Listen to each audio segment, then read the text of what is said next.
Okay? Hold on. What's this here, Twiz? Before I even start, Sills, you got Mark Holmes all in his feelings yesterday.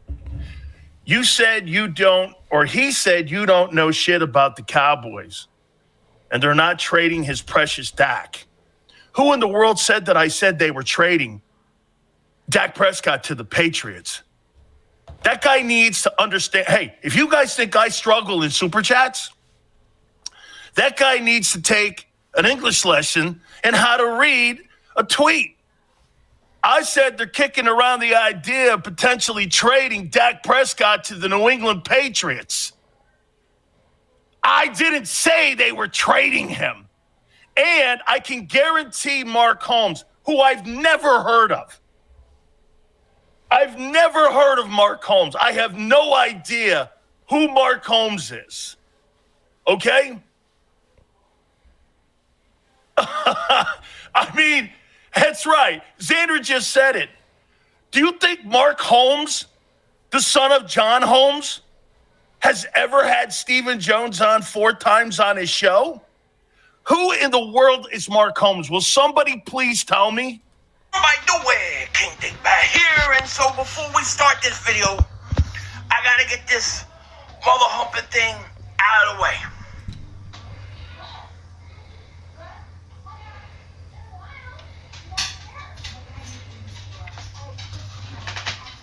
Mark Holmes is my daddy. Oh, I say it again. You've been had. You've been took. You've been hoodwinked, bamboozled, led astray, run amok. This is what he does. Well, what's up, good people? Mark Holmes here, and as always, I want to say thank you all for watching, commenting, subscribing, and being part of the Jobu Sports Report. Without you guys, as well as you ladies, you know that this literally does not work. You know, it's kind of crazy. I'm here at the Red Brick House. It's not my mama's basement. I do have another studio at my house. It's in the basement, but it's me, my wife, and the bank, because we all got mortgages and things. So, you know, I can go in my mama's basement if you'd like me to broadcast. And I don't understand why people think that YouTubers are always in their mama's basement. So today I'm over working because I do have a day job. You know, I do work and stuff like here at this 204-year-old historic house, rebuilding the things. It's working on a house, historic house, redoing the bathrooms and things like that. And lo and behold, one of my buddies, or actually quite a few people, started sending me clips and things from Dan Salio from Jacob Sports. Clips. And I got to be honest, he went off on me. He literally went off on me. And I have to say, I'm offended. I am truly offended because I can't believe that this shit happened. I'm sitting here working my day job, minding my own business, and here it is. He puts out a rant video about Mark Holmes, and it's only got 900 views on it. I am truly offended. If you're going to bitch slap me, do it, at least get some views on it. I mean, Philly 500, his most popular video is literally me falling the F out. Okay, that's how you do it. That's how you do it. Come on, Dan. Come on, bro. Now, I want to say that there seems to be a little bit of a misunderstanding here, because yesterday was April Fool's. First thing in the morning. See, anybody who watches my channel, I know it from my mama's basement. It's been in my mama's basement and all that, as you guys say and stuff. It gets kind of crowded with the 100,000 plus subscribers in there, but you know, she got a big basement. So those subscribers know that I always put out an April Fool's joke, and it goes good. It goes real good. And so yesterday, my video was the Cowboys had actually traded Dak Prescott to the Minnesota Vikings and so on. And so, you know, I could play it up pretty good. I could play it up pretty good from a guy who broadcasts from his mama's basement, so to speak. And so this morning, after I did my morning video and while I'm uploading it, I was watching Mike Fisher. And Mike Fisher was doing his live stream. And let me play a clip from there, because this is how this whole thing started. Because of a mutual subscriber that you have, Dan, Twiz Digga, who went in there, and as you Eagle fans, or at least Philly 500 always says, stir in the gravy. Jerry Jones, as you should know because he's been on your show, multiple times, would say stir the shit up. I haven't, and I'll be honest with you, I have not had Jerry Jones or Stephen Jones on my show. I have not. But the guy you have sitting over there in the corner, the Jimmy Johnson, I have had Jimmy Johnson on. I have had him on. I have. I didn't have Jerry and Stephen Jones on my show, but I have seen him at the commissioner's party at the Super Bowls a couple times. Does that count? Okay. Anyway, I digress. Let me go to what happened with Mike Fisher this morning. Okay, let's go to the tape. Oh, the portfolio concept. Okay. The portfolio theory. But positivity? Derek B. Fish, give me hope on the idea of Dak being traded to the Patriots. It's a fun, gossipy idea. Mm-hmm. We're going to break it down in great detail. Mm-hmm. The question that you have to answer on all these, well, why don't they trade Dak to blanks is, does blank prefer a $60 million 30-year-old over a premium quarterback in this draft? That's your question, and we will examine that as we go along. No, if you're asking me, do I predict a Dak Prescott trade? I don't think that would be a smart prediction. I am not familiar, Green Beret, Uncle Fish Premium, with there being an offer. That's news to me. If you can provide the link to that, you let me know. Okay, you heard that. Can you provide the link to me? If you have the first, second, or third pick, you are sitting on. Listen some more. Your idea of the way to beat the cap and roster build. Hold on for a second here. Which is the draft. Green Bay, I need a link. You can't just say ESPN. Somebody show me a link where the Patriots have made a trade offer. Oh. It's news to me. And it wouldn't be the first time. Okay. So here's where we are. I watched that. And so I saw this clip yesterday. See, I just said, I saw you did this yesterday, April Fool's. Maybe you got some inside word on it. And I'm sure that New England Patriots have called about wanting to trade for Dak Prescott. But let's listen, because see, here's where, when Mike Fisher was asking for that clip, I gave it to him. The Cowboys are kicking around and kicking the can around that they may trade Dak Prescott to the New England Patriots for the third pick, a 2, a 3, and a 5. It's what I'm hearing. Not saying they're going to do it, but that's why the contract extension has not been put on the table, or contract talks have been anywhere to be seen when it comes to the Cowboys. The Cowboys are entertaining people calling about Dak because you understand, when the Cowboys do not have a deal on the table, that is a smoke signal for teams to call that team and say, hey, is Dak available? You're going to send a quarterback into his final year, and at the end of the year, he can just walk away without any compensation. Okay? You understand that? Mm-hmm. I do understand that. When Dak starts the season and he doesn't sign a contract, he's walking into free agency. Yeah.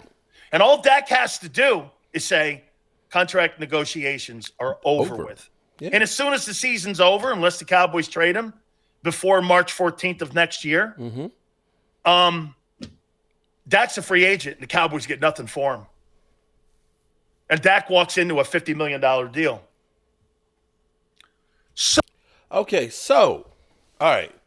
So that was yesterday. So I did a video this morning and said, hey, Mike Fisher, here's where this came from April Fool's. Now, I want to go back to Dan telling me how stupid I am, okay? because I understand Dan. Dan, you and I, we're about the same age. 58 years old. See, I got the gray on here too. You know, I didn't play pro football like you did. You know, I didn't go to the U. I went to JMU. You know, with nobodies. You know, like Gary Clark and Charles Haley and stuff. So I understand. We both have, you know, probably mental problems and so on. But be that as it may, I want to actually go through on what you were saying between the rants about how stupid I am. Okay, let's go back to the tape. The son of John Holmes? The son of John Holmes. Has He's my ever little had brother. Stephen Jones on 4 times on his show? Mm-hmm.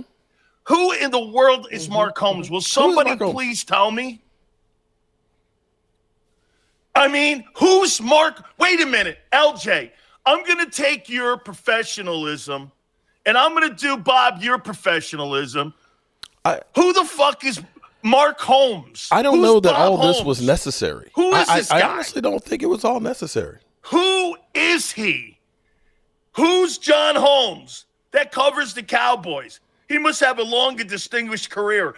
Bang. Seriously? Who is this Seriously? guy? Hey, who in the world is Mark Holmes? I've never heard of any of these guys. Any of these guys. Dude, the only guy that I know is Philly 500. Oh. And that's because Xander introduced him to me. He's a poor man's Philly 500, but for the Cowgirls. Oh, so wait a minute. He's a guy that sits around. Here we go. And he's a guy that sits in his mom's panties and he talks Cowboys? Come on, dog. Give me somebody real, okay? If you were going to give me like Tim Clavashaw, somebody like that, okay, from the Dallas Morning News, all right. Rick Gosselin, who we get on, John Holmes, a blogger for the Cowboys, who sits in his old lady's panties. Come on, man. Come on. Is this really I can't necessary? handle Is that really necessary? Please, if you're going to come at me, man, be somebody. LJ's more famous Okay, go on. than go on. John Holmes. No, John Holmes has got you, dog. I'm going to have to say Mark Holmes. LJ's more famous. Flex is more famous. Who in the hell? Hey, did he even tweet at me or something? I got to check this out at Dan Cilio Show. I have no idea who Mark Holmes is. Did he even? No, he didn't have the balls to do that.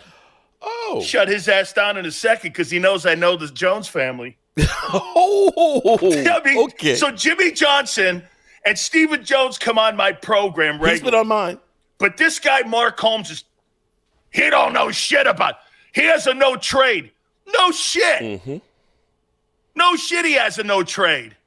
But if Dak can get out of there with a brand new contract, he'll take the deal in New England, wouldn't you? If someone was going to, wait a minute, get this. This to show you how fucked up that guy is and doesn't know shit because he sits in his old lady's panties in his basement. You know what he said? Go on, tell me. He has a no trade. Well, if somebody's going to give me $60 million a year for 3 years and pay me $180 million, what am I going to do? I'm not going to New England. Yeah. Hold on for a second here. See, Dan, I know you're an Eagle. I know you're an Eagle fan. I know you eat a lot of cheesesteaks and stuff over there. You know, that grease and stuff clogs the arteries. And when the arteries get clogged, you don't get as much blood flow. And when you don't get as much blood flow and it doesn't go to your brain, you don't actually think about scenarios, okay? True. That sounds great. When you say, hey, Dak, you know what? New England wants to pay you $60 million, and we're going to trade you up there. Okay. That sounds great. Trade me to New England for $60 million. I'd be ecstatic, okay? But that's not going to happen to me. But see, here's the thing. Let me ask you this, Dan. Let me ask you this, because play this in your head for a second, because you're just looking at the $60 million. Understand, if he's traded to New England for a $60 million contract, that's only $5 million more than what he's getting from Dallas. Right? He doesn't have to do anything. He doesn't have to do anything, and he's getting $55 million to be here with the Dallas Cowboys. Now, if he were to say, you know what, Jerry, I'd like to go to New England. New England has a rookie coach that's following Bill Belichick on a team that needs to be rebuilt. In New England, where it is cold as shit, $60 million sounds pretty good. But you know what sounds even better? I don't have to do a damn thing. I can play this year in Dallas. And then I don't have to do anything. Which would be better? Let's say, hypothetically, I go through this season and I want to go play in, say, New Orleans, the state that I grew up in. Because he loves some Cajun cooking. And he ends up getting 60, the market might be 65 million. Lord knows they traded for Derek Carr and paid him a boatload of money to try and get something. I'm sure if they said, Dak came through and said, hey, all you got to do is pay me, you don't have to give up any draft compensation. Because, see, here's where you look at it. See, Derek Carr got the opportunity with the Raiders saying, seek a deal. And he went around, because the Raiders thinking, yeah, okay, we're going to get rid of this guy. We're going to get something for him. And he went to New Orleans and found out that I like this. But instead of going through and saying, trade me there, he said, F you. Why do I want the team I'm going to have to give up draft compensation? If Dak gets traded to New England and it say, they got to give up a couple of number ones, then that means they don't have a number one pick this year. They don't have a number one pick next year. That's going to hurt the rebuilding of the team. If he picks a team like New Orleans that doesn't have to give him any draft compensation, those are players that can be drafted to work with him. Or let's say that maybe he decides, you know what? Sean McVay is looking to find the heir apparent for Matthew Stafford. Team that's already ready to win out in California. Who doesn't want to play in sunny California with one of the best offensive minds in football? So do I say, let me waive my no trade clause to go to an ass team with a rookie coach and make it harder for them to rebuild because they're going to give up draft capital, or take my $55 million this year and as a true free agent, pick where I want to go.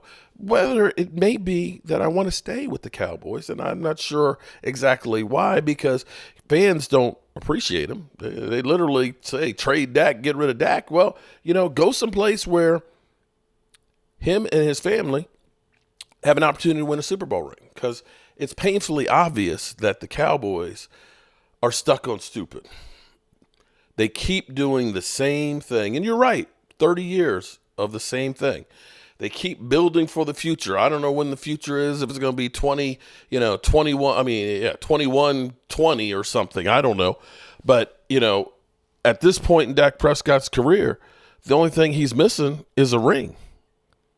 And if I have the choice of saying, I won't win a ring in Dallas or I won't win a ring in someplace else, I'd stay in Dallas. At least I'm always talked about. But let's finish this off here because, when I get roasted, I like to hear it all. Look what they did. They extorted Deshaun Watson, and they bribed him to go to Cleveland. Mm-hmm. If you can get a quarterback to go to Cleveland, you can get a quarterback to go to Boston. Okay. Holy shit. The Cowboy fans and the people that cover the Cowboys are delusional, and guess what? They are so bitchy. Bitchy? They are bitchy? So bitchy. Don't talk about my Cowboys. Your Cowboys have sucked for 30 freaking years. We're in agreement on that. 30 years. Mm-hmm. You can't get out of the first round. No, we have gotten out of the first round, bro. We've gotten out of the first round, bro. Cincinnati Bengals are more successful in the last 25 years. Holy shit. Mark Holmes. That's a new one. Hey, when WIP comes after me or the Fanatic or one of those loser hosts says something, that's one thing. But Mark Holmes, a guy in his old lady's panties in his basement, In my basement. wearing high heels. High heels? Cilio doesn't know what he's talking about. Okay. Okay. Yeah. All right. Appreciate it, Dan. I've got one more Who point is here. that guy? Holy cow, man. Hey, LJ and Niner all day, Lit City. You guys are 10 times more famous, man. All right, Shit. we're going to leave. We'll leave it right there, so you can watch the rest of Dan Salio. The thing that's interesting, though, here's the thing, Dan. Here's the thing that's interesting, because actually, I have actually sent you a couple of messages on Twitter. I actually have, because my son Philly 500, after taping a show, I think 2 weeks ago or a week ago, said you were talking about Michael Irvin. That Michael Irvin believes that they're trying to get Secure Sanders. And I actually wanted to talk to you about that, to say, hey, let's have a conversation. You know, one YouTuber to, excuse me, I guess I'm a YouTuber wannabe. One YouTuber wannabe with, former professional football player, radio host, and things like that. Collab, do a little work and stuff together. And, have this friendly rivalry like I do with my son, Philly 500. But it's cool. It's cool.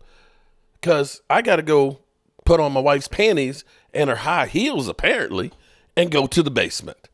I'm Mark Holmes, and as always, I appreciate you guys for being here and being part of the Joe Boo Sports Report.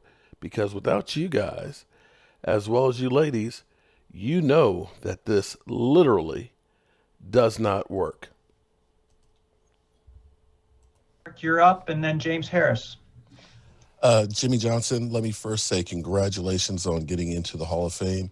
Watching that live on television, that raw emotion was just beautiful. I have so many questions for you. I think about the only way I could get them in is to get a cooler of beer and head out and go fishing with you. Hi, Mark. But leaving the University of Miami and coming to the Dallas Cowboys, and at that time they were basically broke, busted, and thoroughly disgusting to watch. Having gone from the pinnacle down to the depths, what was that like? And the second part of this question would be, played football at JMU with Charles Haley, and knowing the character that he is and all the personalities that you had with the Cowboys, how were you able to mold them and keep them focused on the grand prize, which was winning? Well, first of all, people look back on it and they say it was an easy decision to leave University of Miami. But we had gone through 4 straight seasons where we played a national schedule and been on national television every other week and only lost 2 regular season games. And so we had a powerhouse football team, and I knew it was going to continue that way because we had a great, group of talent. And then going to Dallas, Tom Landry's one of the greatest coaches of all time. Mm-hmm. But they had 3 straight losing seasons there at the bottom of the NFL at 3-13 because they just didn't have any talent. And and obviously there were some older players that helped us, in winning our Super Bowls. But a lot of it had to do with, I brought in Tony Wise, my offensive line coach, and he put together what is considered one of the greatest offensive lines in NFL history.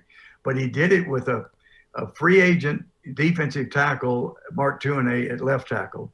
He did it with a left guard where the previous staff said get rid of him because he was too fat, Nate Newton. We took a 3rd round pick, 245-pound offensive guard. I asked Tony, I said, can you convert him to a center? He said, I'll make him into a center. So we moved Stepnoski to center. And then we took a 7th round pick, Kevin Gogan, who had struggled his early years. We moved him to guard and took a 3rd round pick, Eric Williams, at right tackle. So, those players hadn't developed, but Tony Wise was able to develop them into a great offensive line. And so, the combination of having some great assistant coaches and acquiring a lot of talent with 51 trades in 5 years, we were able to win that Super Bowl. So it was a great feeling. Thank you very much on that. I'll follow up about Charles Haley. Yes, he was a character. He was a character, to say but the he least. is one of my favorites. Charles and I developed a great relationship after a few rocky roads there early in his career at Dallas. We had a couple of run-ins, but we really got together. Really, he came in my office after I had berated him a couple of times at one of the ball games. And he said, Coach, he said, if you will just get on to me one-on-one in your office, he said, I'll do anything in the world for you. I love playing for you. He said, but just don't embarrass me in front of the other players. And I said, Charles, I may